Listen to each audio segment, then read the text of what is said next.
Hai teman-teman mahasiswa, apa kabar semuanya? Semoga kalian dalam keadaan sehat dan semangat ya. Pada video kali ini, kita akan melanjutkan materi ke-13 tentang sistem jaminan mutu industri pangan sesi 2. Sebelumnya, kita semua telah mempelajari bersama mengenai pemahaman sistem jaminan mutu industri pangan sesi 1. Pada pertemuan kali ini, kita akan melanjutkan materi tersebut dengan fokus perencanaan dan rekayasa mutu, pengendalian mutu produk pangan, membangun sistem mutu, sistem jaminan mutu, dan keamanan pangan. Teman-teman sudah siap semua kan mengikuti pembelajaran kali ini? Tetap semangat kan? Mari kita mulai. Sebagaimana diuraikan sebelumnya, konsep mutu pangan sangat terkait dengan perkembangan era mutu, yang dimulai dari pengawasan mutu yang menekankan pada pengukuran, pengendalian mutu dengan pendekatan teknik statistika, hingga jaminan mutu atau quality assurance dan TQM. Perlu kita ketahui bahwa mutu dalam aplikasinya bukan hanya karakteristik produk, tetapi merupakan suatu sistem. Menurut ISO 9000, sistem mutu mencakup mutu, karakteristik menyeluruh produk atau jasa, kebijakan mutu, keseluruhan maksud dan tujuan organisasi, manajemen mutu, seluruh aspek fungsi manajemen yang menetapkan dan melaksanakan kebijakan mutu, pengendalian mutu, perubahan teknik dan kegiatan operasional untuk memenuhi persyaratan mutu dan jaminan mutu, berupa perencanaan dan kegiatan sistematis yang diperlukan untuk memberikan keyakinan. Dalam industri, mutu menjadi tanggung jawab bersama seluruh lini perusahaan mulai dari level atas manajemen sampai ke bawah operator hingga pekerja. Sistem mutu dimaksudkan untuk mengidentifikasi seluruh tugas yang berkaitan dengan mutu, mengalokasikan tanggung jawab, dan membangun hubungan kerjasama dalam suatu perusahaan. Sistem mutu juga dimaksudkan untuk membangun mekanisme dalam rangka memadukan semua fungsi menjadi suatu sistem yang menyeluruh. Manajemen mutu mengikat seluruh tingkatan manajemen dalam perusahaan yang dalam kegiatannya berorientasi pada penciptaan mutu produk yang tinggi sebagai upaya penerapan sistem jaminan mutu. Materi pertama pada pertemuan kali ini adalah perencanaan dan rekayasa mutu. Perencanaan rekayasa mutu menyangkut serangkaian kegiatan yang berkaitan dengan aspek pengembangan produk dan perusahaan yang meliputi 1. Masukan dan koreksi terhadap manajemen yang terkait dengan kebijakan mutu perusahaan dan penyusunan tujuan yang bersifat realistis. 2. Analisis persyaratan mutu pelanggan dan penyusunan spesifikasi rancangan. 3. Tinjauan ulang dan evaluasi rancangan produk untuk memperbaiki mutu dan efisiensi biaya mutu. 4. Mendefinisikan standar mutu dan menyusun spesifikasi produk. Kelima, merencanakan pengendalian proses dan menyusun prosedur untuk menjamin kesesuaian mutu. 6. Mengembangkan teknik pengendalian mutu dan metode inspeksi atau pengawasan termasuk merancang instrumen khusus. 7. Melaksanakan uji kemampuan proses. 8. Analisis biaya mutu. 9. Perencanaan pengendalian mutu untuk bahan yang diterima termasuk evaluasi para pemasok. 10. Audit mutu di tingkat perusahaan. Dan yang terakhir ke-11, mengoperasikan program pelatihan dan peningkatan motivasi untuk perbaikan mutu. Materi kedua adalah pengendalian mutu produk pangan. Kegiatan pengendalian mutu produk pangan mencakup kegiatan yang dilakukan untuk menginterpretasikan dan mengimplementasikan rencana mutu pangan. Kegiatan pengendalian mutu pangan berfungsi sebagai berikut. Pertama, pengendalian mutu pada berbagai titik penting dan terkait dalam lini produk pangan. Kedua, memastikan seluruh peralatan proses pangan telah bekerja sesuai dengan standar. Ketiga, meneliti penyimpangan mutu produk pangan dan memecahkan masalahnya selama produksi pangan. Keempat, mengendalikan mutu bahan baku yang diterima. Kelima, mengoperasikan laboratorium uji untuk melaksanakan analisis. Keenam, mengorganisasikan inspeksi pada setiap tahap proses dan memeriksa titik-titik tertentu apabila diperlukan. Ketujuh, melaksanakan inspeksi akhir untuk menilai mutu produk akhir dan efektivitas pengukuran pengendalian mutu pangan. Kedelapan, memeriksa mutu kemasan untuk memastikan produk pangan mampu menahan dampak transportasi dan penyimpanan. Kesembilan, melakukan pengujian produk pangan yang diterima akibat tuntutan konsumen. Dan kesepuluh, memberikan umpan balik yang dihasilkan dan tuntutan konsumen kepada bagian rekayasa mutu. Manajemen mutu atau quality management memastikan baik secara internal dalam perusahaan maupun eksternal, yaitu konsumen, bahwa sistem jaminan mutu telah diterapkan secara bertanggung jawab oleh lini perusahaan. Bagian utama penjaminan mutu bisa berupa quality control, quality assurance, dan quality management menjadi titik kritis dalam penerapan sistem jaminan mutu di suatu perusahaan. Untuk mempertahankan mutu produk pangan agar sesuai dengan harapan konsumen, maka antar penjamin mutu dapat ditempuh upaya berikut. Yang pertama, melalui pengadaan bahan baku. Kemudian pengendalian produksi. Yang ketiga, pengemasan hingga ke tahap penyimpanan dan penanganan produk akhir. Materi ketiga adalah membangun sistem mutu. Untuk mempertahankan mutu produk pangan, maka hubungan antara penjamin mutu di setiap bagian menjadi sangat penting. Upaya yang dapat dilakukan untuk bangun sistem mutu di perusahaan adalah sebagai berikut, yaitu berupa pengendalian rancangan yang berfungsi untuk menciptakan produk yang dapat memuaskan harapan konsumen secara penuh, baik atribut mutu maupun harga. Kedua, dokumentasi sistem mutu. Sistem pendokumentasian jaminan mutu secara tertulis yang terdiri dari manual prosedur dan instruksi kerja yang harus diterapkan di lapang oleh seluruh manajemen dan karyawan. Ketiga, adanya pengendalian dokumen yang bertujuan untuk memastikan bahwa para pekerja sadar oleh adanya dokumen yang mengatur tugas mereka. Keempat, pengendalian pembelian produk. Perusahaan harus memastikan semua bahan dan jasa yang diperoleh dari sumber di luar perusahaan memenuhi persyaratan yang ditentukan. Kelima, pengendalian produk yang dipasok pembeli. Perusahaan bertanggung jawab terhadap pencegahan kerusakan, pemeliharaan, penyimpangan, penanganan, dan penggunaannya selama barang tersebut dalam tanggung jawabnya. Keenam, identifikasi produk dan kemampuan telusur merupakan persyaratan penting untuk keperluan identifikasi dan klasifikasi produk. Fungsinya yaitu untuk mencegah dari tercampur selama proses produksi, kemudian membantu analisis kegagalan dan melakukan tindakan koreksi apabila terjadi penyimpanan. Bisa juga berfungsi untuk memungkinkan penarikan produk rusak dari pasar serta memungkinkan penggunaan bahan yang tidak tahan lama dengan menerapkan prinsip first in first out atau FIFO. Ketujuh, pengendalian proses yang mencakup seluruh faktor yang berdampak terhadap proses seperti parameter proses, peralatan, bahan, personil, dan kondisi lingkungan proses. Meskipun penekanan pengendalian mutu telah beralih pada kegiatan pencegahan dalam tahap sebelum produksi, tetapi inspeksi dengan intensitas tertentu tidak dapat dihindari dalam sistem mutu.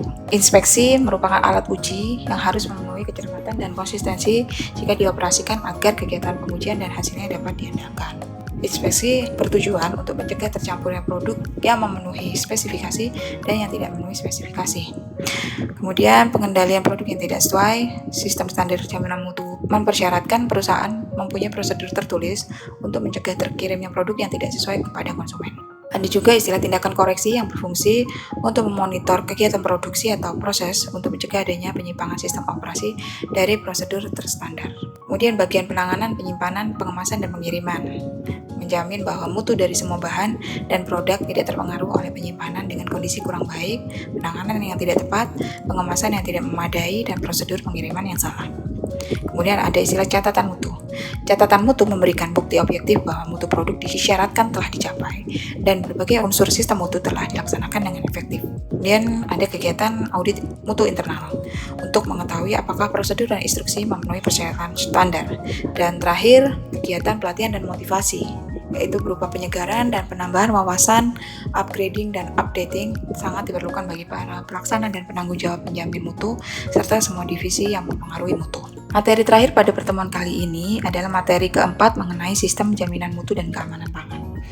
Industri pangan dalam penjaminan mutu produknya selalu memutakhirkan perkembangan sistem standar jaminan mutu terbaru, mengingat semakin kompleksnya tuntutan pasar, kompetisi perdagangan produk pangan baik nasional maupun internasional, dan permasalahan yang berkembang dalam aplikasi industri pangan. Untuk mengembangkan sistem mutu pangan seperti diuraikan di atas, maka terdapat beberapa sistem standar jaminan keamanan dan mutu yang dapat diaplikasikan, yaitu ISO 22000, Food Defense and Food Fraud Prevention System, Sistem Jaminan Halal, Higienitas Personal dan Ruang, Biovigilance Perusahaan, Good Manufacturing Practice, and Good Warehouse Practice. Semakin berkembangnya sistem keamanan pangan dewasa ini menyebabkan penerapan HACCP untuk mencegah bahaya yang tidak disengaja tidak lagi cukup. Penerapan sistem pertahanan pangan atau Food Defense and Food Fraud dianggap penting untuk mencegah bahaya yang disengaja. Mitigasi pertahanan pangan ini telah diterapkan di beberapa sistem keamanan pangan seperti Food Safety Modern Act, FSMA, VRC Global Standard Food Safety Issue ke-8, dan FSC 22000 versi 4.1. Pertahanan pangan merupakan proses untuk menjamin keamanan pangan serta rantai pasoknya dari semua jenis ancaman atau bahaya yang disengaja dengan motivasi untuk mengkontaminasi pangan atau menyebabkan kegagalan pasokan. Mitigasi pertahanan pangan dilakukan dengan melakukan threat analysis critical counterpoint. Terdapat beberapa sistem standar jaminan keamanan dan mutu yang dapat diaplikasikan, yaitu ISO 22000, Food Defense and Food Fraud Prevention System, Sistem Jaminan Halal, Higienitas Personal dan Ruang, Biovigilance Perusahaan, Good Manufacturing Practices, and Good Warehouse Practices. Pertama, ISO 22000. merupakan standar internasional yang memberikan persyaratan pada sistem manajemen keamanan pangan dan menetapkan persyaratan pada suatu perusahaan untuk memastikan sistem manajemen dapat mengendalikan bahaya yang terkait keamanan pangan. Prinsip dari ISO 22000 adalah menggabungkan dan melengkapi beberapa elemen utama dari ISO 9001 dan HACCP dalam penyediaan suatu kerangka kerja yang efektif untuk pengembangan, penerapan, dan peningkatan yang berkesinambungan dari sistem manajemen keamanan pangan. Penerapan sistem pertahanan pangan atau food defense and food frauds dianggap penting untuk mencegah bahaya yang disengaja. Pertahanan pangan merupakan proses untuk menjamin keamanan pangan serta rantai pasoknya dari semua jenis ancaman atau bahaya yang disengaja dengan motivasi untuk mengkontaminasi pangan atau menggagalkan pasokan. Mitigasi pertahanan pangan dilakukan dengan melakukan Threat Analysis Critical Control Point (TACCP). Sedangkan food fraud merupakan suatu tindakan pengerusakan pangan dengan sengaja untuk mengganti atau menambah bahan berbahaya pada pangan dengan motivasi keuntungan ekonomi. Mitigasi food fraud dilakukan dengan melaksanakan Vulnerability Assessment and Critical Control Point atau VACCP. Nanning and Son tahun 2016 membandingkan dan membedakan Food Crime Risk Assessment. Kajian yang dilakukan adalah melihat perbedaan antara keamanan pangan, mutu pangan, pertahanan pangan, dan sifat kecurangan pangan yang tumpang tindih. Hal ini dilihat dari kegiatan kriminal yang disengaja apakah berdampak membahayakan kesehatan atau pada mutu produk. Hal yang perlu diperjelas adalah membedakan kasus yang termasuk dan yang tidak termasuk dalam istilah ancaman. Kemudian mengetahui pengaruhnya terhadap keamanan pangan atau ancaman sebelum dan setelah menerapkan sistem VACCP, TACCP, atau HACCP. Tidak terdeteksinya perbedaan dapat menjadi kelemahan organisasi untuk mengimplementasikan sistem perlindungan atau pengendalian keamanan yang sesuai. Sistem jaminan halal atau SJH adalah suatu sistem yang memberikan jaminan halal suatu produk yang diberikan kepada produsen, produk, maupun jasa dalam suatu organisasi perusahaan. Penetapan prinsip ini disertifikasi oleh Lembaga Pengkajian Pakan, Obat-obatan, dan Kosmetika Majelis Ulama Indonesia, Majelis atau LPPOM MUI, atau Badan Penyelenggara Jaminan Produk Halal, BPJPH. JMP menjadi dasar untuk membenahi sistem manajemen keamanan pangan, Food Safety Management System, dalam mewujudkan keamanan pangan yang diharapkan pelanggan. JMP berdasarkan ISO TS 20002 versi ke-1 tahun 2009 yang terdiri atas pertama, konstruksi dan layout bangunan, kedua, layout bahan baku dan area produksi, ketiga, utilitas seperti air, udara, dan energi, keempat, pembuangan limbah, kelima, kesesuaian peralatan, pembersihan dan pemeliharaan, keenam, pembelian bahan, ketujuh, manajemen pengukuran mencegah kontaminasi silang, kedelapan, pembersihan dan sanitasi, kesembilan, pengendalian hama, 10, fasilitas dan kebersihan personal, 11, rework, ke-12, prosedur product recall, 13, penggudangan, 14, informasi produk, dan ke-15, pertahanan pangan seperti bioterorisme dan biovigilance. ISO TS 20002 versi 1 tahun 2009 di pasal 18.1 meminta setiap lembaga harus menilai bahaya termasuk terhadap produk yang ditimbulkan oleh potensi tindakan sabotase, vandalisme, atau terorisme, dan harus menerapkan perlindungan yang proporsional. Salah satu cara produsen untuk mencegah adanya kegiatan terorisme yaitu dengan mengidentifikasi karyawan yang potensial akan melakukan sabotase pada perusahaan pangan, seperti memberikan pengendalian termasuk akses dokumen dan akses area gudang sebelum melewati pemeriksaan oleh bagian quality control. Karyawan tidak diperkenankan membawa apapun sebelum masuk ke area produksi dan diwajibkan menggunakan baju khusus produksi yang tidak diperbolehkan dibawa pulang. Demikian materi mengenai sistem jaminan mutu industri pangan sesi kedua pada pertemuan ke-13 kali ini. Harapan kami, mahasiswa dapat lebih bersemangat untuk mempelajari materi-materi selanjutnya yang tentunya akan lebih menarik lagi. Saya ucapkan terima kasih dan sampai jumpa kembali pada pertemuan berikutnya.